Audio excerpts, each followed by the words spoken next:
Hello everyone, it's your bud. In today's video we're going to be talking about Lion's Arch, one of the human cities of the nation of Kryta in Guild Wars, Katolis, capital of Katolis, the human nation in Dragon Prince, and Netheril, the ancient human empire in Dungeons & Dragons in the nation of Faerun and on the world of Toril, the one that fell to create the great desert of Anarok. So we're going to start with Kryta. Now for any of these things, Guild Wars, Dragon Prince, Forgotten Realms, D&D, anything about Toril, any of these names, if you're learning about species, there's tons of different species in Guild Wars that might be mentioned here, such as the Char. The Char were like these giant beasts that attacked the humans. And in Netheril as well, there will be a whole bunch of other beasts there too that help destroy the Empire. So if you're unsure about any of these species, any of the magics, the cities, the characters, just leave a question or suggestion below and I can make that topic its own video just for you. So let's start with Kryta. Kryta was the third and last human kingdom to be established in Tyria. Originally a colony of Alona, it was established in 300 AE. Now let me just do a check here. AE is after Exodus. So the moment the gods left Tyria was known as the Exodus. So the years before this are BE, before Exodus, and the years after this are AE, after Exodus. So Kryta was established in 300 AE. It gained its independence in 358 AD. The kingdom's royal family are descendants of King Doric. However, it is not known how far Doric's lineage goes into the Krytan royalty. There have been few notable members of this royalty. Outside the last king, King Jaden, the only known monarch is Mad King Thorn. Those of the royal bloodline are buried in the mausoleum, which is guarded by the undead dragon Rotscale. Kryta is home to many important landmarks, such as the Wizard's Tower and the Temple of the Ages. It is also the origin of the now mysterious Druids, former Krytans who left into the Maguma jungle to the west long ago. Sometime in the distant past, several large watchtowers were built along the northern coast to defend Kryta against a threat to the north. Kryta's landscape is a mixture of coasts complete with tall-trunked palm trees, contrasting the small-trunked, large-leafed palms of Maguma jungle, swamped with weeping trees, valleys, and farmland. Villages dot the land, and even going into the wilderness like Dakudu village. Though despite this, there are plenty of unsettled lands filled with Tengu and wildlife. The many swamps of Kryta are often filled with scale and are used to send the Krytans wrapped dead off on sailboats. To the north of Kryta lies the two large saltwater lakes that make up the Great Giants Basin. The main city of the Kingdom of Kryta and the primary trading port of the continent of Tyria is a city known as Lion's Arch. Lion's Arch, the most diverse and cosmopolitan city in Tyria, is a melting pot where all races gather and trade. It owes no allegiance to any race or nation, but stands on its own, and does so by virtue of its active navy, its financial strength, and the intelligence and cunning of its leaders. In 1219 AE, the elder dragon Zaitan woke from its slumber. The rising of Ur created a great flood which destroyed and completely submerged the old capital. The ruins of Lion Arch were utilized as a safe harbor by ships looking to escape the horrors of the sea. A decade later, in 1230 AE, the wreckage of old Lion's Arch was slowly turned into a refuge for corsairs and other pirates, smugglers, and other independent vessels. Shanty towns were created, and as the waters slowly receded, a settlement formed that owed no allegiance to Kryta. This settlement was unified by a human named Kobaya Mariner, who fought against the Scourge of Or alongside the Char, Ashura, and Norn, and any other race that would lend their vessels to the cause. Out of that staunch and allied front, the city of Lion's Arch was reborn. For generations, the people of Lion's Arch were on the front line of the war with Zaitan, the Dragon of Or. Their city was destroyed, only to be rebuilt in defiance of the Elder Dragon's power. The elite Lion Guard built a fortress on Claw Island and a small body of land in the harbor in order to defend against Zaitan's attack. No ship sails from their docks without a wary eye south towards the dark waters of the undead. They live each day with the knowledge that they are a bastion against the destruction that the Elder Dragon would bring, regardless of whether or not the other nations of the world recognize or care about their ongoing struggle. For decades, Lion's Arch has been run by the Captain's Council, a community of wealthy merchants and sea captains. Those who wish to take an active hand in the city's governance must prove themselves regardless of their race and heritage. They must be respected as a noted ship commander, and they must have contributed to the city's growth or health. If they are seen as a leader in the city, then they may purchase one of the seats on the Captain's Council when one becomes available. This system of political governments leads to a great deal of one-upmanship among the local captains and on the council itself. So Lion's Arch is probably my favorite city in all of Guild Wars, and Guild Wars has some pretty cool races like the Char, Asura, and Norn, and many more. I've already covered the Sylvari in another video, but now we're going to be moving on to Katolis from the Dragon Prince. Katolis is the largest of the 5 human kingdoms, both in size and military might. Its signature colors are red and gold, and its banner bears the kingdom's seal, the uneven towers of Katolis Castle. As Katolis shares its border with Zadia, the kingdom has had a long history of conflict and war with the magical land to the east. 300 years ago, a human orphan became the queen of Katolis. Katolis is shown to be heavily forested with several mountains and a few large lakes. It's home to a diverse population of humans.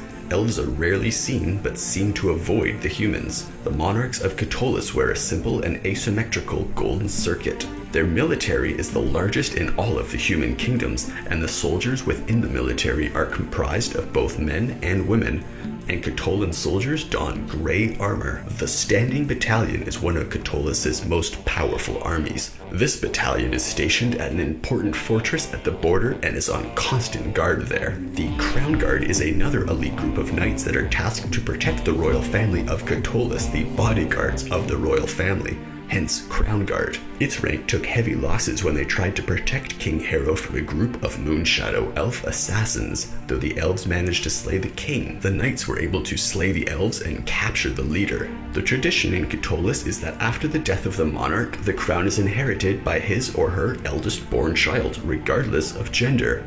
And it's later revealed that if the last monarch dies or abdicates with the absence of heirs, either because they don't have any living relatives or all the remaining kin are deemed unfit or uninterested for leadership, the Katolan government will select an unrelated individual who has been orphaned as the next monarch, if said orphan wants to be king or queen and deserves to be at the same time. The custom of picking orphans to form a new royal line stems from the fact that the first queen of Katolis was an orphan. Now when I look at Katolis Castle, all I see is Minas Tirith. I don't know what you think, but that's what I think. And now let's finish this off with Netheril.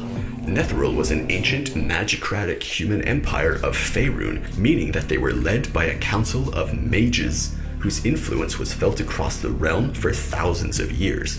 The Netherese people lived in a strict hierarchy for hundreds of years, split into the nobles of High Netheril, living in flying enclaves miles above Toril, and the commoners of Low Netheril settled on the coast of the Narrow Sea. Now, for those who are unaware of Netheril, Netheril was basically the most advanced human magic society that had ever existed and maybe ever will exist in Dungeons & Dragons, and their greatest mages made some of the most powerful spells that have since been banned by the gods as their power was so great.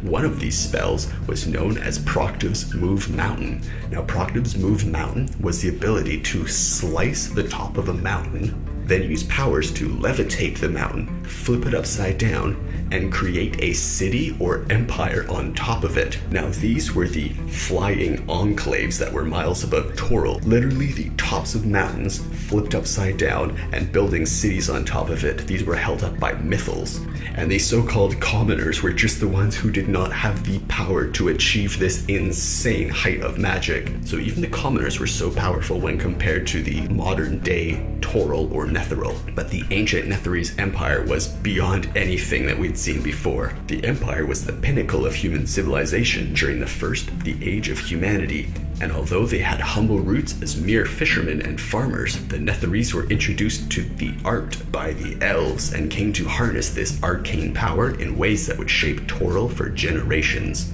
Over the next 1,000 years, they discovered the long-lost Nether Scrolls, developed the creation and use of mythallars. Pardon me, I said they floated the cities using mythals, but they used something called a mythallar, which is basically a magic battery or magic crystal. For my Dragon Prince fans, I believe there's something called a moon opal, so imagine a giant moon opal that powers a floating city. And then they created their first of their flying cities. The arrogance of Netheril grew to the point where they attempted to attain the divinity of magic and wound up destroying the weave.